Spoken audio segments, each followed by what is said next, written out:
So it's Thursday afternoon. I'd just gone midday. I think it was 12:18. I had to just check the time. And I've got my meeting at Town End Court at 3:30. And I had dreams last night. And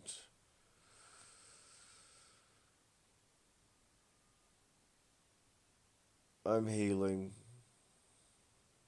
And my dreams have lots of content, which is having a profound impact on me, and I'm sitting with the material of my dreams.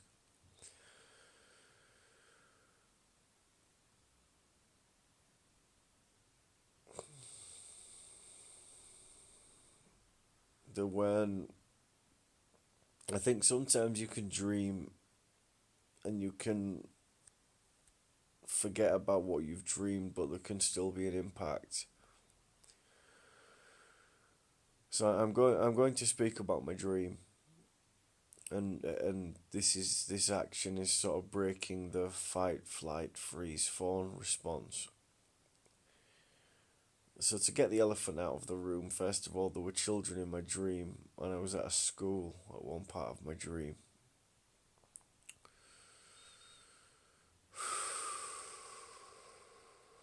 There was also, strangely, there was fast food in my dream, and there was like a chicken shop, and then somebody had cooked some burgers, and I felt that they'd undercooked them, so I told them that they'd undercooked them. There was some sexual activity in my dream. Obviously not with children, but I've had those types of.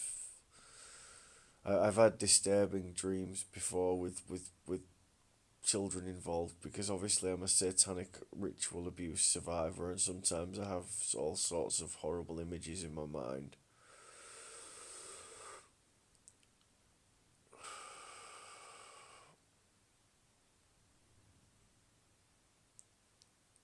So there were adults who were having sex in the dream, and they were being open with their, I think, energy, including manhood, and I was able to talk about the rape in my dream and being forced to rape. And I think the men were saying how that would have affected them and their confidence, and there was some sort of healing of me being able to express, especially to a female in the dream, who I think was played by a former friend dash associate from my, well, no, not dash associate. She was part of our friend group, um, acquaintance perhaps. But well, yeah, she was part of our friend group. Well, I suppose my way of being a friend was just being present in my chaos a lot of the time. So I'll just say former friend, um, and I think I was able to tell her about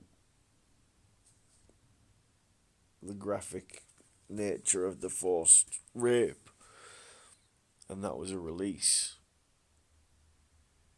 And it was a release having the other adults.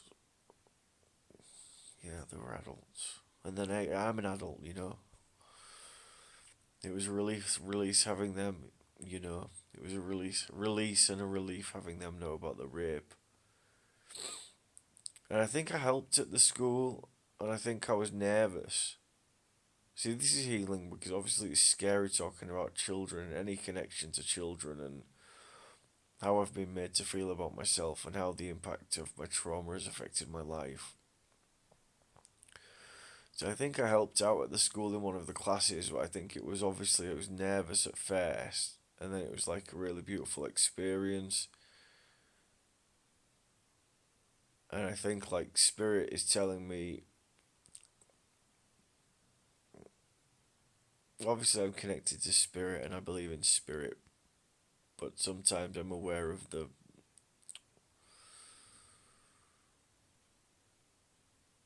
playing the spiritual card, you know? Um, so your spirit, the higher power, I'm connecting with an understanding that my energy is pure is the first word that comes to mind, but obviously that's a troublesome word for some people and has lots of icky connotations. But where's your but? And this is something else that's been coming recently. But was a big part of the network, so I'm confident this example has so much truth in it. You know, in it, you in? Anyone in there? I don't like it, Grandma.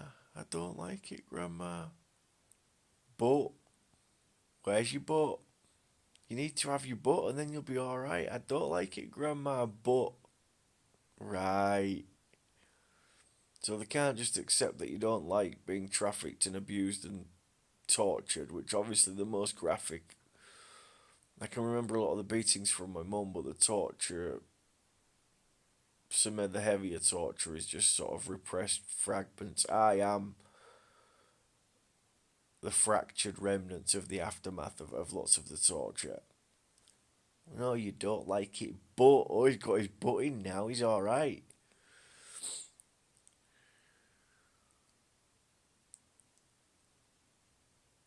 So obviously, I've disconnected from all family and friends in my life, and some family I've had at times in my life. Obviously, I've been grateful for because I really didn't have anyone. I was just so tortured. But my healing journey has allowed me to crucifix.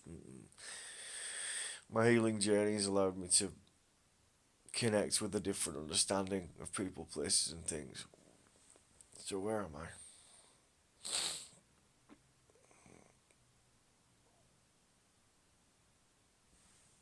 I'm gonna get up and I'm gonna continue this and I'm gonna make a cup of tea because this isn't empowered. This is breaking the fight, flight, freeze, phone response. So I've got my boxes on. I see how you tell everyone everything, don't you?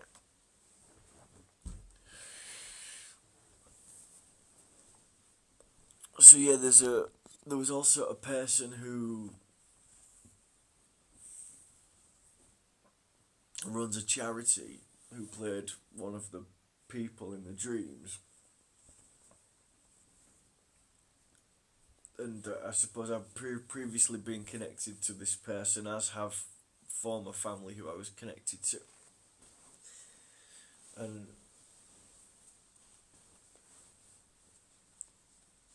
I think your life and the people who are in it and who have been in it, I think your dreams, oh God, they must sort of, must, they help you work something out, and I think people will play roles which are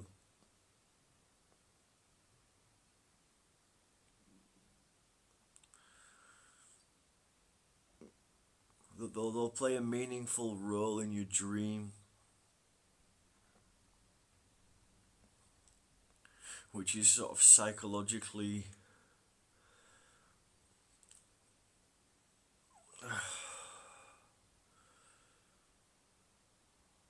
not necessarily finalizing an understanding of this relationship with the person, but it's weaving something. It's weaving your connection to that person in your life, and obviously your dreams and your sleep state. There's always something that make up your life. But enough said.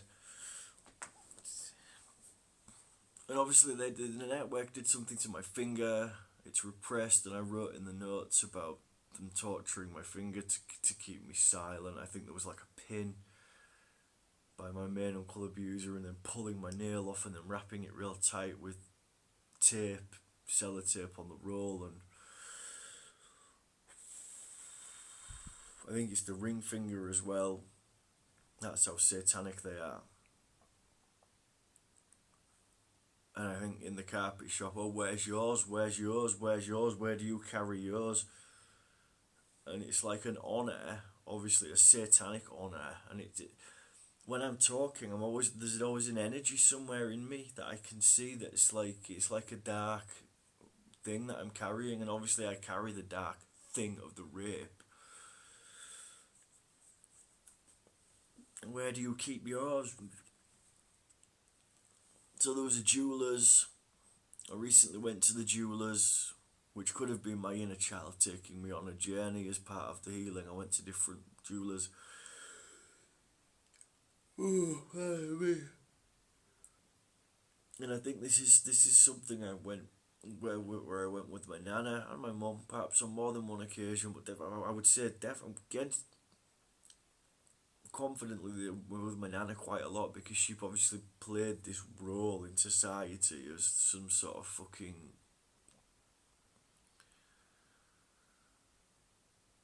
well-to-do woman who was like glamorous, but there was no light. There was abundance and access, but there was no light.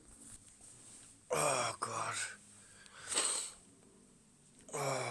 So, in this dream, we went to see a man and a woman at the jeweller's, and this could have been, confidently could have been like a clear. I used to love the Crime Watch reconstructions, but like a clear image or reconstruction of an actual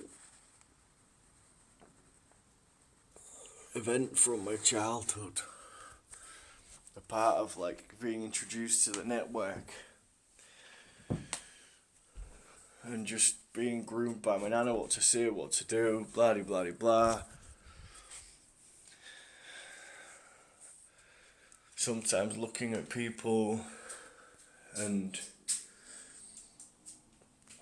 then looking at my nana, and even as a child having won over my nana and understanding that they can see you. And I think she hated that. I don't think they could all see her, because she was glamorous, she had a big illusion. But I could see them and I could see her, and I wasn't safe as much as she. They groom you to feel, to pretend that you're happy and always smile. Smile, oh, you're terrified.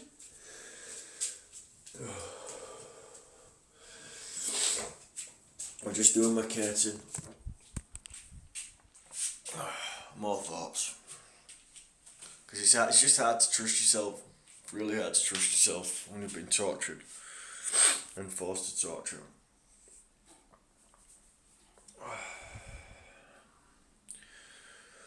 So we met a man and a woman in a jeweller's, and I couldn't get near him. Possibly I was told about his genes, and I think the genes were something relevant in the genes, and he was immaculate. That was another word grandma would always use. People were immaculate. They were all over people. So this like man and a woman in a jeweller's window. So let's say the jewellers, I went to shoot recently in St. Stephen's, but St. Stephen's won't have been there. St. Stephen's won't have been there when I was a kid, so it won't have been that jeweller's. But then it seemed like that set up in my dream.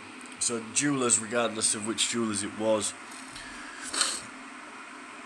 I'm going to see a well-dressed man and woman, but a well-dressed man and woman who, to the best of my knowledge, from my dreams experience, you couldn't get anywhere near, and you couldn't look at them.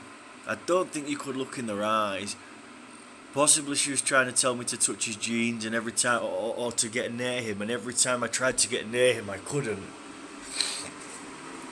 Maybe I did get near him and did touch his jeans because the little jungle boy in me would always find a way and just want to play, and then the response would have been, "You'll have to pay for that." They had me then, but regardless, that was one of the key moments of my dream. Was meeting this man and woman at the jeweller's, and they were like a Sith equivalent of the couple from The Bourne Identity. They were like a dark duo. I'm assuming who were connected to like child trafficking, and that's in my estimation and experience a common thing of a child being taken into a city centre with the grandmother or the person who is selling them, and they will quote unquote meet or be briefly in the presence of two other sadistic converted bastards, or however many other people are there, part of the network. And it's all keeping their evil world going. You know, you're just going into town as an innocent, what's left as a child with your grandma. You're just going in town. So I think I get paid on weekend, and it's Thursday today. I'm possibly asked for another loan from my friend dash acquaintance on Newland Avenue. But I've got tea for today. I can chip butties mainly, and a little bit of veg, some pasta. But today I will be okay. Tomorrow's a push, but I've got porridge, so tomorrow's okay as well. So I've got eggs. So I'm settling. But yeah, meeting these dark people at the jewellers. That's where you're going with me today. And then obviously you've got to be excited because you're just dragged around as a dog on a lead with these evil people. And obviously they're so dirty, but I feel so dirty because of what they've done to me and what they've forced me to do, and how I thought about myself and sexual energy and how I behaved in my life. And I think my nature, I'm not a monster, but obviously I've had a monster or many monsters living in me in the form of all of this ungodly pain.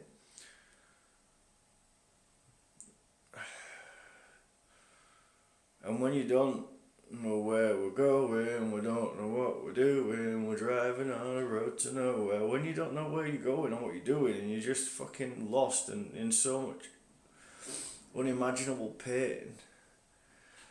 And most people drink in their 20s and I suppose in the late teens. And those are just like the good times with your friends, but they're also a recipe for your like shadow to come out.